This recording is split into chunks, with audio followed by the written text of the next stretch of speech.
지금 5.18 광주민주화운동 진상규명조사위원회가 활동하고 있는데 이번에 사전조사 결과가 좀 알려졌어요. 보니까 5.18 당시에 군부대 안에서 무고한 시민을 대검으로 무참히 살해한 그런 사실이 군 관계자의 증언과 문서로 확인됐다. 이처럼 새롭게 확인되고 있는 사실들이 여럿 있답니다. 자, 그래서 지금 진상규명조사위원회의 허연식 조사 이익과장을 광주 CBS 스튜디오에 좀 모시고 저와 이원 방송으로 좀 인터뷰를 나누겠습니다. 허 과장님, 안녕하세요. 예, 안녕하십니까? 예.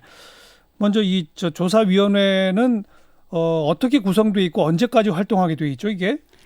특별법에 의해서 이제 그 조사위원은 그 9분으로 구성이 되어 있고요. 예. 조사관은 현재 34명, 예. 그리고 조사 기간은 2년에 1년 이렇게 연장할 수 있도록 되어 있습니다. 예. 그 2년의 시작 시점이 언제였었죠? 작년 12월 27일에 이제 그렇죠. 그 9분의 위원이 임명되면서 예. 시작됐습니다. 예. 그러니까 작년 12월 27일이니까 금년 내년 12월 27일까지 활동할 수 있고 1년 연장 가능하다. 그렇습니다. 그리고 이게 작년 12월 말에서야 구성된 게 미래통합당 측에서 위원을 추천 안 하고 막 그래서 문제가 됐었죠. 그런 과정이 거의 1년 이상 이렇게 협의가 됐습니다. 그러다 보니까 사전조사란 걸 한 겁니까? 사전조사의 형식은 아니었고요. 예. 조사위원회 출범이 늦어지면서 음흠. 그 조사위원회 설립 준비단을 먼저 구성을 한 바가 있습니다. 예. 국방부를 중심으로. 예. 여기에서 진상조사를 본격적으로 시작하기에 앞서서 예. 어떤 부분들을 어떻게 조사할 것인지에 대한 4개 과제의 선행 연구 용역을 실시한 적이 있습니다. 설립 준비단이 국방부 중심으로 구성됐다고요? 당시는 그렇습니다.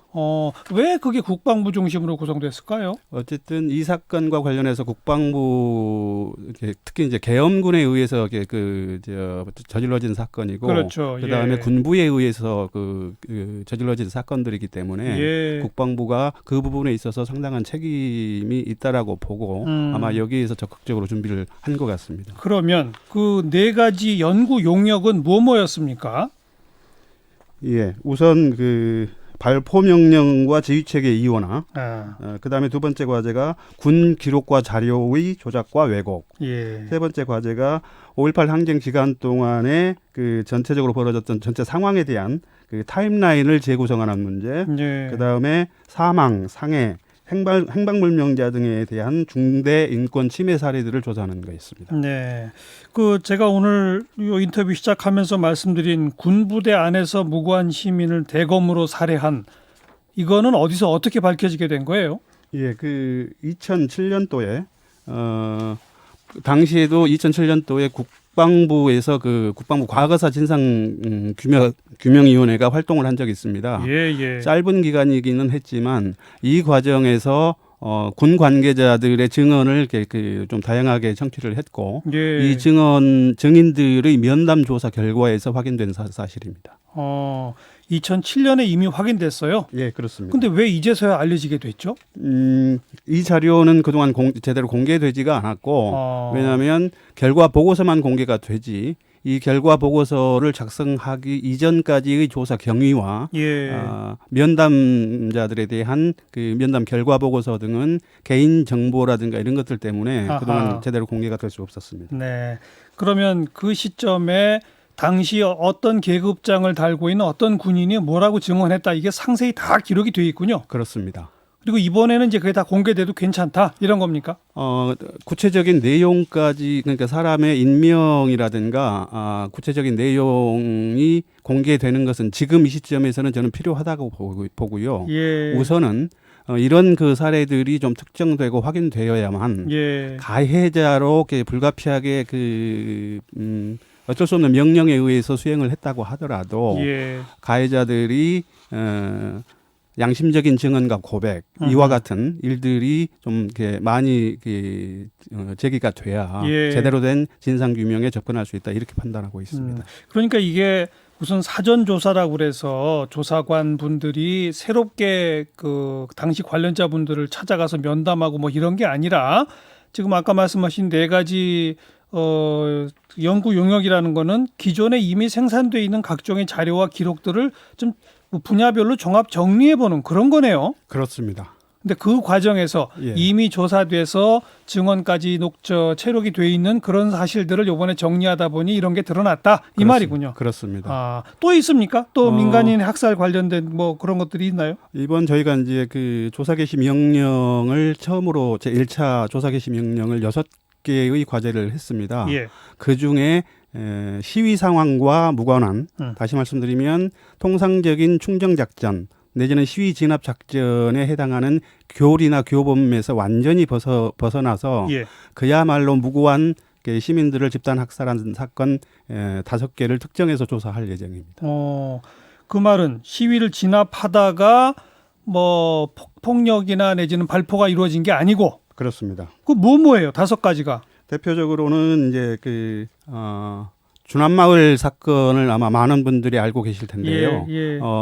광주 화순간 도로상에서 저질러진 오가는 시민들이나 시위대를 향해서 집단적으로 발포를 했고 예. 현재까지 그 상황에서 알려진 것은 현장에서 최소 10명이 사망하고 미니버스 안에서 네. 그다음에 거기 현장에서 부상당한 청년 2사람을 군이 주둔하고 있던 지역으로 끌고 가서 현장에서 다시 사살했고 예. 한 사람은 생존했는데 그 사람을 헬기로 후송했던 네. 이 사건 하나로만 특정이 돼 있는데 예. 이 외에도 여러 사건들이 그 현장에서 이틀 동안 진행이 된 것으로 확인되고 있습니다. 이틀 동안. 예. 그다음에 5월 24일 날 예. 조금 전에 말씀드렸던 주남마을에서 주둔하고 있던 공수부대가 예. 광주 비행장으로 다시 철수를 합니다. 이동을 하는데 예. 이 과정에서 계엄군끼리 서로 오인사격이 벌어집니다. 이 계엄군들끼리의 오인사격에 의해서 총 11명이 현장에서 사망을 하는데 예. 오인사격이 끝나고 나서 공수부대가 그 지역의 일대를 민가 수색을 합니다. 주택가 수색을 하는데 주택가 수색을 하는 과정에서 전혀 무고한 시위 상황에 참여하지도 않았을 뿐더러 심지어 집에서 제 2 친구가 예. 장기를 두고 있었는데 예. 이 사람들을 포함해서 3명을 집 밖으로 끌고 나가서 현장에서 사살을 했습니다. 그리고 거기서 조금 더 벗어난 그 지점에서는 총소리가 무서워서 이제 그 제 하수구에 숨어 있는 그 여성분을 향해서 예. 총구를 들이대고 밖으로 나오라고 하니까 이분이 이제 무서워서 네. 움직이질 않고 있으니까 뒤에서 그대로 사살해 버립니다. 하하. 이런 사건들이 이제 흔히 말하는 송암동 그 집단 양민학살 사건인데요. 예. 이 사건에 대해서도 철저하게 규명을 할 거고요. 지금 그 말씀해 주신 그런 뭐 장기 두고 있는 청년들 예. 끌어내서 사살 이런 것들도 다 목격담이 있는 겁니까? 목격담뿐만 아니라 당시 검시 희생자들에 대한 검시 보고서를 비롯해서 예. 군 기록에도 그런 부분들은 들어 있습니다. 이게 그러니까 첫 번째 주남마을, 두 번째는 지금 송암동. 그다음에 세 번째가 화정동 일원에서 벌어진 사건인데요. 예. 국군 통합병원을 확보하겠다라고 하는 그 미명하에 저질러진 사건인데 예. 이 과정에서 그러니까 도로 양쪽에 있는 주택가를 향해서 집단적이고 무차별한 사격을 가합니다. 하하. 그래서 이 과정에서 집안에 있던 사람들을 비롯해서 최소 8명이 사망하는 네. 이런 사건들이 있었고요. 아니, 그냥 그 민가를 향해서 마구잡이로 총을 쐈다고요? 예, 그렇습니다. 왜요? 글쎄요, 어쨌든 작전의 개념으로 이제 본인들은 이야기를 하고 있지만 예. 왜 그렇게 됐는지, 그 다음에 누구의 명령에 의해서 그렇게 됐는지 그런 이런 게 부분들을 조사를 해야 할 바다. 예, 그렇습니다. 또 있습니다. 네 번째는 네 번째는 광주역에서 이제 그때는 시민들의 시위가 상당히 격해진 상황인데 예. 차량으로 이제 계엄군들의 저지선을 공격하고 이러니까 예. 그 차량을 저지하겠다라고 하는 명분으로 역시 마찬가지로 광주역 일원에서 집단 발포를 하게 됩니다. 네. 이 과정에서 집단 발포가 주택가로 확산되면서 또 많은 사람들이 희생된 사건입니다. 5번째는요? 5번째는 교도소 전남대와 교도소 안에서 벌어졌던 일들인데요. 예. 전남대 그러니까 시위 현장에서 체포한 시민들이나 학생들을 전남대 2학부 건물에 당시 이렇게 임시 수용을 하고 있다가 네. 이 공수부대가 광주 교도소로 이렇게 이동을 합니다. 예, 이동하는 예. 과정에서 이 구금되어 있었던 사람들을 전부 이제 함께 이송을 하는데 이송하는 과정에서 트럭에다가 탑차라 그러죠. 네네. 예. 사방 공간이 막혀 있는 그 탑차에 사람들을 세워서 태운 후에 예. 그 안에다가 최루탄을 이렇게 까서 넣고 이렇게 이송을 합니다. 네. 이 과정에서 최소 세 분이 사망을 하고 예. 그다음에 이 부상자들을 다시 교도소에 있는 창고에 이렇게 방치했다가 또 그 현장에서 몇 사람이 사망을 합니다. 네. 이 사망한 사람들을 대부분 다 감매장 또는 암매장한 사건에 해당되겠습니다. 제가 오늘 시작하면서 말한 군부대 안에서 시민을 대검으로 살해한 이거는 없네요 지금. 그것은 지금 직권조사의 대상이 앞으로 이제 계속해서 늘어날 텐데요. 예. 이런 개별적인 사건들에 대해서는 이미 이번 조사 개시 명령 과정에서 예. 총 165명의 사망자들에 대한 사망 경위 조사, 예. 그다음에 사망에 이르게 된 직접적인 원인과 상황을 전체적으로 재조사하는 그래서 사망자 피해 현장 지도가 아마 재구축이 되지 않을까 싶습니다. 네. 지금 쭉 말씀해 주신 집중 조사 대상 또 개별 사상 이런 것들이 다 이미 문서나 뭐나 이런 데에서 확보돼 있었다는 거잖아요. 그죠? 대부분 그렇다고 볼 수 있습니다. 근데 왜 민간인 학살이나 이런 것들이 그동안에 여러 영상 자료나 사진 자료나 증언 같은 걸 통해서 알려져 왔는데 지금 말씀해 주신 이런 것들은 왜 그동안 좀 정확하게 안 알려져 왔을까요? 우선은 죄송합니다. 5.18과 관련해서 대부분의 쟁점은 발포 책임자. 예. 다시 말하면 최초로 발포 명령을 한 사람이 누구냐. 예. 그리고 신군부 개입에 의한 지휘 체계 이원화.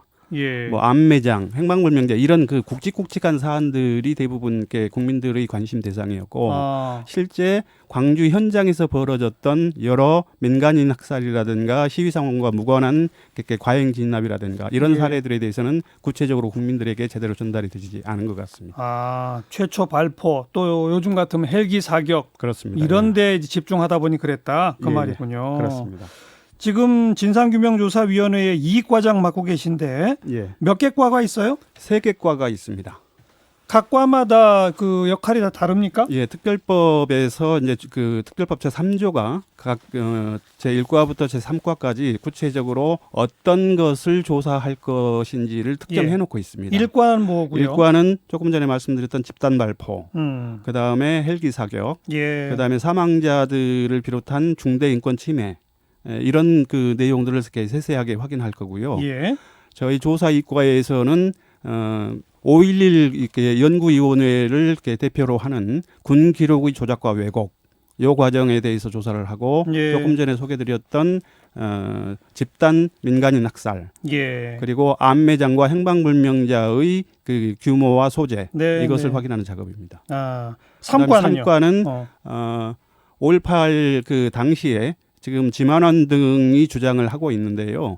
북한군이 개입했다. 맞아요. 이런 조작서를 지금 계속해서 유포를 하고 있는데 이 사실관계를 명확하게 드러내고 이와 관련해서 광주 일원에서 어쨌든 광주 가까운 근교에서 무기가 시민들에 의해서 탈취가 돼서 시내에 유입되는 요 과정이 있었습니다. 그런데 이 발포의 이 무기 습득 과정에 대해서 전수조사를 다시 할 거고요. 마지막으로 3과에서는 계엄군에 의해서 저질러진 여성들을 대상으로 하는 성폭행 사건들을 세세하게 조사할 예정입니다. 야당 쪽에서 북한군 관련도 조사 대상에 넣자 해가지고 그럼 차제에 정말 그 논란을 종지부를 찍자. 그렇습니다. 없었다면 없는 걸로 결론을 내리자. 이래서 받아들였던 거죠. 그렇습니다. 또 성폭력도 대단히 많았었다는 증언이 지금 많잖아요. 지금 현재 2018년에 여성가족부와 국가인권위원회 그다음에 국방부 이렇게 해서 정부 합동 조사반이 편성이 돼서 조사를 1차 한 적이 있습니다. 여기에서 최종 확인된 건이 17건이고요. 17건 외에도 현장의 피해자 또는 현장의 증언 이런 부분들이 다수 존재를 하기 때문에 예. 그런 부분들에 대해서 세세하게 밝혀나갈 예정입니다. 그런데 아까 처음 얘기하실 때 조사관 숫자가 34명이라고 그랬잖아요. 예. 이게 지금 1, 2, 3과로 나누면 한 과당 한 10명 정도밖에 안 되는데 예, 그렇습니다. 조사 대상은 이렇게 많고 예. 이게 가능할까요? 그래서 이게 이제 결국은 처음에 이 특별법이 발의될 때는 이보다 훨씬 더 많은 숫자였는데 예. 결국은 이제 그때 당시 자유한국당과 협상하는 과정에서 이렇게 누더기가 된 셈이죠. 예. 결과적으로는 이제 그 34명의 조사관이 2년 동안 이 예. 모든 과제들을 다 밝혀내기는 어렵다라고 봅니다. 현실적으로. 그렇죠. 그래서 국회에서 조금 예. 더 적극적이고 전향적으로 조사의 인력, 조사의 기간 이런 부분에 대해서 특별법을 좀 개정하는 것은 반드시 필요하지 않을까 싶습니다. 지금 그게 법 사안으로 인력까지 딱 못 박혀 있어요? 그렇습니다. 시행령이 아니고? 예. 결국은 국회가 나서야만 인력을 더 충원할 수 있는 거로군요. 그렇습니다. 지금 20대 국회는 뭐 이 건은 아예 거론도 지금 안 되고 있죠? 예, 그렇습니다. 다음 국회에서 그나마 좀 기대를 해봐야 될 것 같고요. 예. 네. 우리 허 과장님은 어떻게 하다 요 조사 이과장을 맡게 되셨어요? 저는 그 개인적으로 5.18과는 직접적인 인연이 없습니다. 예. 82년에 고등학교를 광주로 이제 진학하면서 이제 5.18을 처음으로 접하게 됐고, 예. 고등학교 졸업하면서부터 졸업할 이렇게 무렵부터 5.18 단체에서 활동을 하기 시작했습니다. 예. 그래서 단체에서 활동하면서 어떤 단체요? 5.18 유족회와 민중문화연구회라고 하는 이런 단체들이 있었는데 당시에 이 단체들에서 진상규명 그 실무 작업들을 지원을 하면서 활동을 시작을 했습니다. 그럼 아주 오래 그 관련 일을 종사해 오셨군요. 예, 그렇습니다. 참 그런데 이제 어찌 보면 마지막 조사가 되지 않을까요? 이 그 특별법에 의해서 그 설립된 국가 독립 기구로서의 5.18 진상규명조사위원회는 가해자와 피해자가 아직은 생존해 있는 상황에서의 사실상 마지막 조사가 될 겁니다. 그러니까요. 그리고 이 특별 기구 국가의 특별 기구라고 하는 측면에서 보면 국가의 공식적인 보고서, 결과 보고서를 채택하는 작업 이것이 이제 결국 저희가 해야 될 마지막 과정이 아닐까 싶습니다. 40년이 흘렀고 이제 뭐 시간이 더 지나면 정말 관련자들도 뭐 생존 안에 있을 가능성도 많고 그렇게 된 거 아닙니까? 예, 그렇습니다. 알겠습니다. 저희도 지속적으로 관심 갖고 지켜보도록 하겠습니다. 오늘 여기까지 고맙습니다. 감사합니다. 5.18 진상규명조사위원회 허연식 조사 2과장이었어요.